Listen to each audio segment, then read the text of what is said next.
안녕하세요. 이번 시간은 헌법에 관해서 강의를 하도록 하겠습니다. 헌법이 뭐냐? 그러니까 우리가 가장 제일 먼저 법하면은 육법을 얘기하잖아요. 그 중에 이제 헌법, 민법,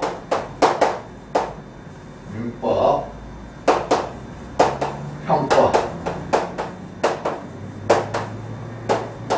상법, 그 다음에 이제 소송법으로 소송법이 두 개가 있죠. 그죠? 민사소송, 형사소송이 있겠죠. 그죠?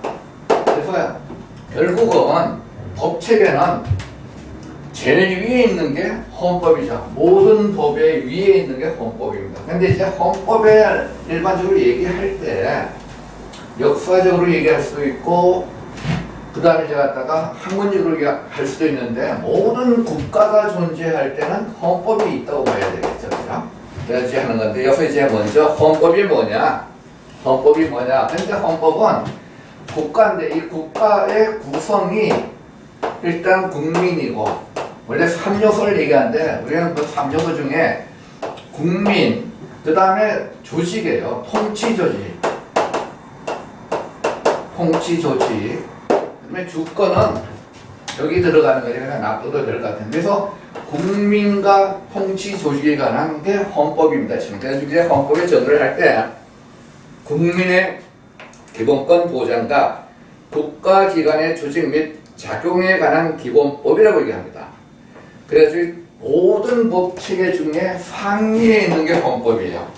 그 다음에 이제 두 가지 얘기가 나오는 게 형식적 의미의 헌법과 실질적 의미의 헌법. 이건 갖다가 쉬운 부분인데 형식적이냐 실질적이냐. 형식적이라는 얘기는 헌법전이 있는 거라고 보시면 돼요. 헌법전이 있고 이거는 헌법전이 없다. 그러니까 쉽게 얘기하면 법전의 형태를 갖추지 않았다. 그래가지고 일반적으로 형식적 의미의 헌법은 헌법이라는 형식을 갖추고 있는 헌법으로서 성문헌법이 여기에 속한다 그러죠. 그래가지고 일반적으로 영국 같은 데는 헌법이 없어요. 헌법전이. 그래가지고 영국에는 헌법이 없다 그럴 때 그 헌법은 형식적 의미의 헌법이다 라고 얘기를 합니다. 그 다음에 실질적 의미의 헌법이라는 얘기는 헌법전은 없지만 실질적으로 국민의 기본권과 국가 조직에 관한 것이 있다면 그건 헌법으로 보는 거죠. 그래가지고 영국의 대원장, 권리청원, 권리장장 이런 것들은 헌법이라는 표현을 안 쓰잖아요. 그럼에도 뭐라고 얘기하냐면 헌법으로 보는 거죠. 그래가지고 실질적 의미의 헌법. 그래서 우리나라 헌법에서 개정을 했는데 9차에 걸쳐 개정을 합니다. 9차에 걸쳐. 근데 어떻게 보면 이게 개정 절차를 이제 공부하기 앞서 먼저 얘기할게. 우리나라는 초창기에 너무 헌법 개정이 잦았고 제일 마지막으로 헌법 개정한 게 여러분 그 교재에 나오지만 87년 10월 29일 현행 헌법이잖아요. 그죠? 현행 헌법이 그때 개정이 되는데 그때까지 9차에 걸쳐 가지고 개정이 됩니다. 그래서 이건 갖다 여러분 좀 그 참고 삼아 봐놔야 될 부분인데 처음에 헌법 제정을 할 때 그 제정할 때 헌법 내용은 대통령을 국회에서 간접 선거를 하게 됩니다. 그리고 그때 국회는 단원제 국회예요. 그리고 주요 목적은 나 특색을 얘기할 때는 내각 책임제 요소가 가미되어 있다고 얘기합니다. 그래서 이걸 갖다 제1공하고 그 다음에 이제 1차 개헌을 하게 되죠. 정부통령의 직선제 채택. 두 번째가 양원제 국회인데 참의원과 민의원이 있죠. 그리고 민의원의 국무위원 불신임권이 주어집니다. 그리고 그때 이제 특징은 이승만 대통령의 계속 집권이 특징이 되겠죠. 그럴 때 발췌 개헌, 뭐냐면 정부안이 있고 국회안이 있고 그 중에 발췌해가지고 개헌했다는 거죠. 그 다음에 2차 개헌이 54년 11월 29일에 있습니다. 이때는 지금 갖다 뭐가 문제되냐 그러면은 이승만 대통령의 장기 집권이 목적이에요. 그래서 초대 대통령에 한해 가지고 중임 제한을 폐지하게 됩니다. 두 번째가 주권의 제약, 영토 변경을 가져올 때 중대한 사항에 대해서는 국민투표제를 채택하게 되죠. 그리고 이때 또 특징이 자유주의 경제 조항을 채택하게 됩니다. 그때 대표적으로 이 개헌안을 얘기하는 게 4.4.5입 개헌안이라 그러죠. 그 다음에 이제 3차 개헌이 되겠죠. 3차 개헌이라는 얘기는 8.9 혁명으로 해가지고 자유당 정권이 붕괴되고 과도 정부로 이제 개헌을 하게 되는데 그때 내용은 의원 내각제를 채택하게 됩니다. 그 양원제 실시하고 기본권은 강화가 되고 정당 조항이 신설되고 중앙선거관리위원회를 설치하게 되죠. 이걸 제2공화국이라 그러죠. 그 다음에 이제 제4차 개헌이 있게 되죠. 60년 반민주인사 및 부정선거 관련자의 처벌을 위한 특별법 제정의 근거를 마련한다. 헌법에 특별재판소, 특별감찰부를 설치하게 되죠. 그래서 이제 대표적으로 얘기되시는 게 헌법의 근거를 뒀기 때문에 3.15 부정선거 관련자를 처벌하게 됩니다. 그리고 이제 소급입법이 원래 금지되는데 헌법에 의해 가지고 인정을 하게 되죠. 그런데 이것도 역사가 길지가 못해요. 한 2년 정도의 역사로 인해 가지고 이 공화국은 끝이 나죠. 5.16 군사혁명으로 헌정이 준당되고 군정이 설치되죠. 그때 5차 개헌 헌법 전문을 개정합니다. 이것도 헌법 전문은 개정이 쉽지 않은데 어쨌든 헌법 전문 개정돼요. 국회가 양원제에서 단원제로 바뀌고요. 위헌검열 심사권을 법원에 부여하게 됩니다. 헌법 개정에 대한 국민투표제를 채택하게 되고 이때 이제 대통령제를 시행하게 되죠. 그리고 이제 원래 상관헌법 최초로 국민투표를 거쳐 개헌한다. 국민에게 직접 물어가지고 개헌을 하게 됩니다. 그 다음에 6차 개헌, 대통령의 3기 계속 재임을 허용하게 되고 강요의 의원 겸직 허용이 되고 대통령의 탄핵 소추 요건 강화를 하게 됩니다. 지금도 보면은 대통령과 기타 다른 탄핵 대상에 대해 가지고는 이원화시키고 있는 게 아직까지 연결되고 있습니다. 그리고 박정희 대통령의 상기 집권을 허락하게 되고 삼성개헌이 되겠죠. 그럼 이제 72년에 7차 개헌이 주어지는데 7차 개헌은 이게 유신헌법이에요. 유신헌법. 어쨌든 보면 통일주체국민회의 심설하죠. 통일주체국민회의에서 대통령을 뽑기니까 간선제가 되죠. 뭐 대통령의 국회 해산권, 국회의 국무총리 국무회의 의결권, 헌법 개정 절차를 이원화시키고 그러면서 국민의 기본권은 크게 후퇴가 됩니다. 대통령의 영도적 지위를 인정하게 되고요. 그 다음에 이제 8차 개헌이 12.6 사태로 유신 정권이 붕괴되면서 8차 개헌이 나오죠. 80년 10월 27일 선거인단에 의한 대통령 간선제, 대통령 임기를 7년으로 하고 단임제를 채택하게 됩니다. 기본권에 불가침 행복주권을 신설하고 환경권, 환경보존 의무를 신설하게 되고 헌법 개정 절차를 일원화시키게 됩니다. 그리고 이제 평화적 정권 교체를 보장하고 이때를 우리는 제5공화국이라 그러죠. 그리고 이제 87년 9차 개헌을 하게 되죠. 이때 이제 6.29 선언으로 해가지고 9차 개헌이 되는데 대통령 직선제, 현행 헌법이잖아요. 그리고 임기는 5년이고 단임입니다.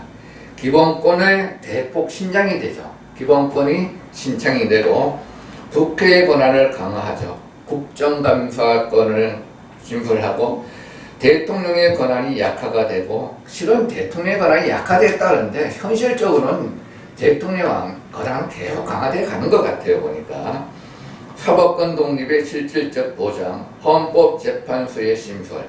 특히 헌법재판소의 신설로 인해 가지고 이때부터 헌법재판소 판례가 누적이 됩니다. 그래서 또 좋은 판례들이 많이 나왔어요. 그 다음에 국민의 복리 증진 규정 신설하고 대통령제 정부 형태고 헌정사상 처음으로 여야가 합의해서 개헌을 했다고 하죠. 그리고 어떻게 보면 육공학 현행 헌법은 전체적인 걸 거의 개정했다고 봐도 과언은 아닙니다. 자, 그래서 간단하게 개정 절차, 대한민국의 헌법 개정에 대해서 간단히 봤고요. 그럼 우리나라 헌법 개정의 주요 특징이 뭐냐? 첫째가 너무 잦았어요. 헌법 개정이 너무 자주 하다 보니까 법 체계의 혼란을 가져오게 되었고, 두 번째가 개정 절차에 하자가 있는 경우가 많았잖아요. 발췌견을 한다던가 4.4.5 개헌에 의해 가지고 원래는 갖다 부결된 걸 가결로 인정하게 된 경우가 있고, 그 다음에 뭐 비상경하에서 헌법을 개정한다던가 이렇게 해서 공포 분위기를 조성해서 헌법 개정이 이루어진 경우도 있죠. 그 다음에 2차 개헌에 대해 가지고 초대 대통령, 그러니까 전체적으로 중임을 제한한 게 아니라 초대 대통령에 한해 가지고 중임을 제한했기 때문에 평등권에 대해 가지고 침해가 됐다. 평등권의 원칙을 침해했다고 얘기를 하게 되겠죠. 그 다음에 국민의 기본권이 원래 계속적으로 신장돼 가야 되는데 후퇴한 경우도 있었다. 집권자들의 집권 연장의 수단으로 악용되기도 했다. 유신헌법을 가장 대표적으로 들겠죠. 그 다음에 이승만 대통령 때도 1차 개헌과 2차 개헌 같은 경우, 그 다음에 국민적 합의보다 집권당의 일방적 개헌이 많았다. 이것도 어떻게 보면은 결국은 갖다가 정치 지도자들에 의해 가지고 되어졌던 겁니다.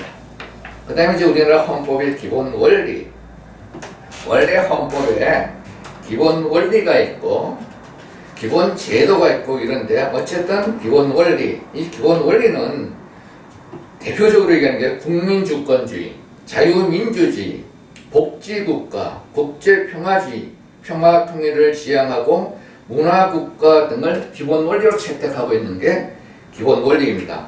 근데 지금 기본 원리는 뭐냐? 기본 원리, 이건 갖다가 원칙적으로는 기본 원리니까 헌법을 해석하거나 헌법 조항에 기초가 되는 원리예요. 기초가 되는 원리. 그래가지고 이 기본 원리는 입법과 정책 방향을 제시한다. 즉 국민 주권에 반하는 법률 위헌으로 볼 수 있겠죠. 그 다음에 기본 원리는 개정 대상이 될 수가 없어요. 개정 대상이 아닙니다. 그 다음에 내용, 요약이라는 부분이 있는데, 이건 갖다가 보면은 뭐냐면은 헌법 전문에 유구한 역사와 전통에 빛나는 우리 대한국민은 해서 쭉 나와서 뒤에 가서 헌법을 개정한다. 즉 이게 뭐냐면 헌법 개정의 주체가 국민이고 국민주권에 의해서 헌법이 개정되는 겁니다. 이런 것들은 뭐라고 얘기하냐면 개정될 수 없는 조항이죠. 그죠? 그래서 이제 하나하나 살펴보면은 국민주권주의 해가지고 헌법상 규정이 헌법 1조 1항에 나옵니다. 1조 1항에 대한민국은 민주공화국이다. 민주공화국이다. 그러지 2항에 가가지고 대한민국의 주권은 국민에게 있고 모든 권력은 국민으로부터 나온다. 그러니까 국민주권, 국민으로부터 모든 권력이 나오게 됩니다.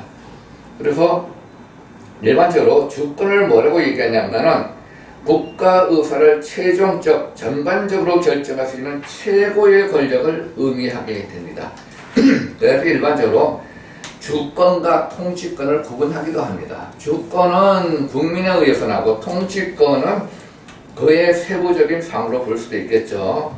그래서 여기서 이제 그럼 국민이 누구냐? 국민은 국적을 가진 자입니다. 그래가지고 국적을 가진 자는 국적법에 의해 가지고 따로 규정하고 있죠. 국적법. 그다음에 국민주권 원리 시행 방법으로는 참정권을 보장하고 정치적 의사 표현 수단 보장, 즉 언론, 출판, 집회 결사제를 기본권으로 보장하게 됩니다. 대의정치 제도, 즉 국회의원 같은 경우도 우리가 4년마다 대통령 선거를 하지만 그들에게 우리가 위임한 거잖아요. 그 권력은 누구에게로부터 나온다? 국민으로부터 나온다. 그러니까 국회의원들이 국민으로부터 나온 권력을 위임받아 하는데 그럼 국민에게 기속되느냐? 기속은 안 된다고 표현을 하게 되겠죠. 그 다음에 직접 민주정치 제도의 가미. 헌법에 국민투표제가 있는 게 직접 민주정치의 가미입니다. 그리고 지방자치 채택, 이거에 대해서는 뭐 학자들 사이에서도 그렇고 일반 국민들 사이에서도 해야 되냐 말아야 되냐 다툼 많이 있지, 그죠? 그 다음에 자유민주주의입니다.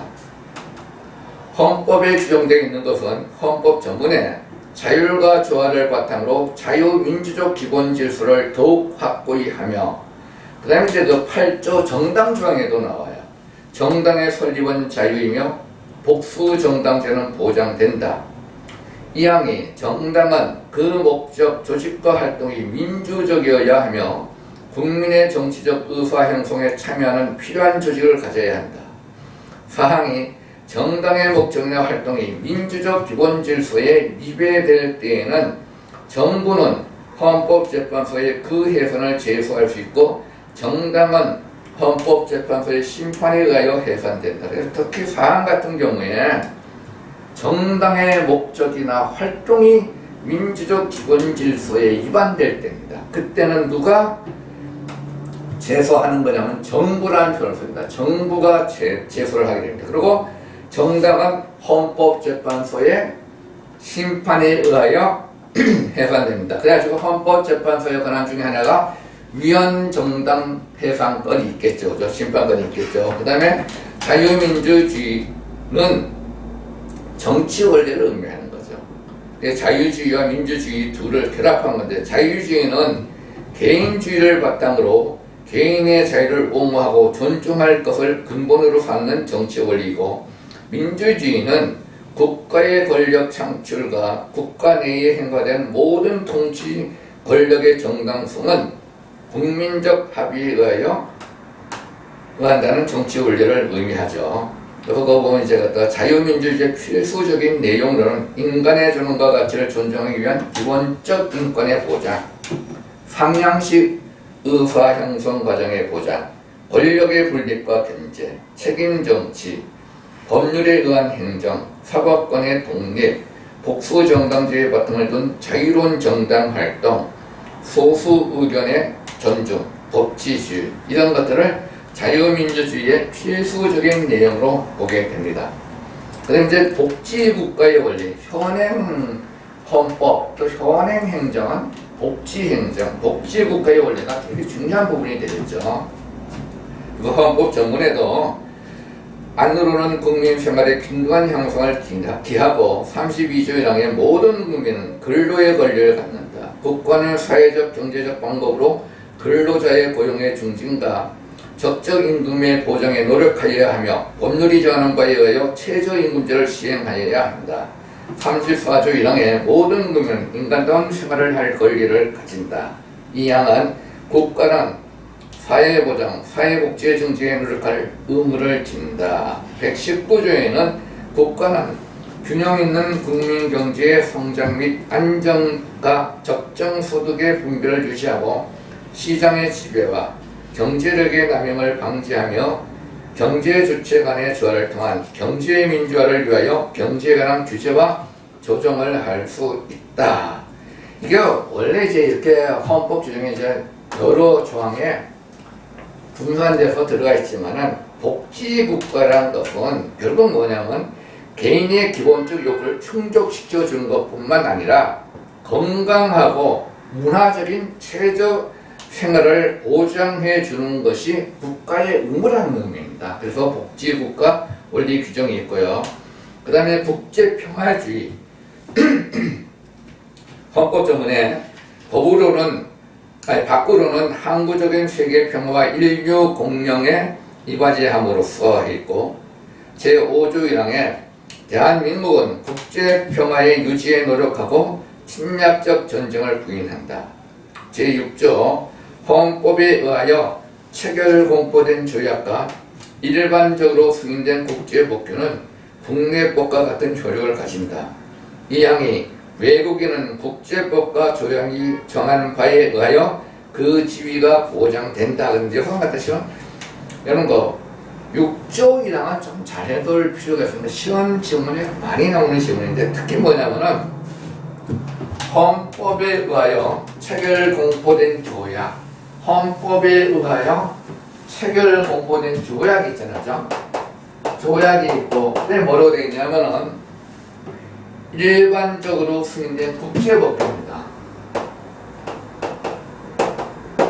체결 공포된 조약, 일반적으로 승인된 국제법규는 뭐라고 표현이 되어 있냐면요. 그대로 보면은 국내법과 같은 효력을 갖는다. 이게 국내법이에요. 즉 헌법에 의하여 체결 공포된 조약은 국내법이고 일반적으로 승인된 국제법도 국내법이에요. 근데 문제는 이 조약이나 국제법이 국내법으로 전환하는 절차가 있느냐? 이게 없다는 겁니다. 일반적으로 헌법에 의하여 체결 공포된 조약은 국내법이고 일반적으로 승인된 국제법은 국내법이에요. 그러니까 이건 말다가 결국 이 체결 공포된 조약과 국제법의 지위는 국내법이니까 원칙적으로는 법률과 동일하다. 이렇게 보는 겁니다. 법률과 동일하고. 그래서 이 지문이 시험 문제 나올 때 헌법에 의하여 체결 공포된 조약은 국내법으로 편입되기 위한 특별한 절차가 필요하다. 그럼 틀린 부분이에요. 그 다음에 일반적으로 승인된 국제법규도 국내법으로 편입하기 위한 절차가 필요하다. 그래도 틀린 부분입니다. 그랬던 어쨌든 국제평화주의의 근본 취지는 우리 민족의 자존과 번영을 위한 노력을 계속하면서 동시에 국제 간의 우호와 평화를 유지하고 증진시키는 것을 밝히는 것입니다. 그 다음에 6번째 조국의 평화적 통일 지향. 조국의 평화적 통일 지향. 헌법 규정은 헌법 전문에 조국의 민주적 개혁과 평화적 통일의 3역에 입각하여 그다음 이제 4조에 대한민국은 통일을 지향하며 자유민주적 기본질서에 입각한 평화적 통일 정책을 수립하여야 하고 이를 추진한다. 66조 대통령은 조국의 평화적 통일을 위한 성실한 의무를 진다. 69조 대통령은 취임에 즈음하여 다음에 선서를 한다. 대통령의 선서입니다. 나는 헌법을 준수하고 국가를 보유하며 조국의 평화적 통일과 국민의 자유와 복리의 증진 및 민족문화의 창달에 노력하여 대통령으로서의 직책을 성실히 수행할 것을 국민 앞에 엄숙히 선서합니다. 이렇게 되어 있고요. 92조에 평화통일 정책의 수립에 관한 대통령의 자문에 응하기 위하여 민주평화통일 자문회의를 둘 수 있다. 이것도 이제 대통령의 자문기간 중에 민주평화통일 자문회의입니다. 이거는 갖다가 둘 수 있다니까 임의기간이에요. 둘 수 있다. 둔다가 아니라 둘 수 있다. 그리고 이제 우리가 평화통일 의지를 이제 천명하고 있는데 어떻게 보면 이게 참 통일이란 게 큰 과제이지만 현실적으로는 그렇게 쉬운 건 아닌 것 같아요. 그렇죠? 그래서 한반도의 평화를 정착시키고 그 바탕 위에 분단 조국을 통일을 하겠다는 의지가 담겨 있으며 우리 민족의 특수성에 유리된 기본 원리이다. 아직도 남북은 나뉘어져 있고 하나 되지 못하고 있는 현실이죠. 그 다음에 이제 문화국가 원리입니다. 헌법 전문에 정치, 경제, 사회, 문화의 모든 영역에 있어서 각인의 기회를 균등히 하고 구조, 국가는 전통 문화의 개성 발전과 민족 문화의 창달에 노력하여야 한다. 제69조 대통령의 취임 선서에 민족문화의 창달에 노력하여야 한다는 규정이 있습니다. 그리고 결국 문화란 뭐냐면은 인간의 정신적 창조적 활동을 말하죠. 문화국가의 원리는 국가가 모든 국민의 문화적인 삶을 지원하고 보장하는 것을 말하며 국가는 문화의 자율성을 보장하고 적극적으로 문화의 창달이나 중흥에 노력하여야 하게 됩니다. 그래서 일반적으로 여기까지를 뭐라고 얘기하냐 그러면 우리나라 헌법의 기본 원리를 얘기한다. 국민주권주의, 자유민주주의, 복지국가, 국제평화주의, 평화통일을 지향하고 문화국가 규정, 이걸 우리 헌법의 기본 원리, 그리고 기본 원리이기 때문에 이건 개정사항은 아니에요. 그러니까 자꾸 수정 가능할지 몰라도 기본적으로 이걸 삭제하거나 할 수는 없게 되는 겁니다. 그래서 원래 우리 개정할 때 헌법에 제정이 있고 개정이 있잖아요. 그죠? 원래 이거는 개정인데 개정 권력이 있고 개정 권력이 있을 때 이 개정은 이 범위 내에서 하게 되게 됩니다. 이 범위 내에서. 그래서 이건 하위에 있는 거예요. 하위에 있는 거. 그래서 기본 원리는 재정 권한에게 주어진 거다. 그러니까 기본 원리가 재정 권한에게 있으니까 재정 권한을 개정할 수가 없게 되죠. 그래서 대표적인 게 하여간 개정의 대상이 안 된다는 거. 개정의 대상이 안 된다는 거. 그거 좀 참고해 주시면 될 것 같고, 특히 여기서 좀 얘기할 부분이 아까 제가 얘기했던 정당 설립, 자유민주주의의 정당 설립. 정당 설립은 자유고 복수정당제는 보장되는데 문제는 뭐냐면 그걸 해산하려면 정부가 헌법재판소에 제소를 하게 되고 헌법재판소는 그 위헌 정당에 대해 가지고 심판을 하게 됩니다. 그래서 그 부분은 좀 기억을 해둘 필요가 있어요. 즉 헌법재판소의 권한에 위헌 법률 심사권도 있지만은 위헌 정당 해산권도 있다는 거. 그거 나중에 가면 이제 뒤에 가면은 헌법재판소에 대해서 얘기가 되겠지, 그죠? 그래가지고 이 부분은 좀 참고해 주시길 바랍니다. 그리고 제가 또 한번 얘기했던 거, 국제평화주의 중에 헌법에 의하여 체결 공포된 조약, 그리고 일반적으로 승인된 국제법규는 국내법과 같은 효력을 가진다는 거. 근데 원래는 맞다, 이게 승인된 국제법규나 그 법규가 헌법과 같은 효력을 가지는 경우도 있다고 얘기하는 경우도 있어요. 근데 일반적으로 헌법에 규정된 것은 국내법이라는 표현을 쓰고 있습니다. 그리고 그 절차는 따로 없다라고 얘기합니다. 그래서 좀 쉬었다가 국민의 기본권 사상의 변천과 제한해가지고 이제 그거 하겠습니다. 좀 쉬겠습니다.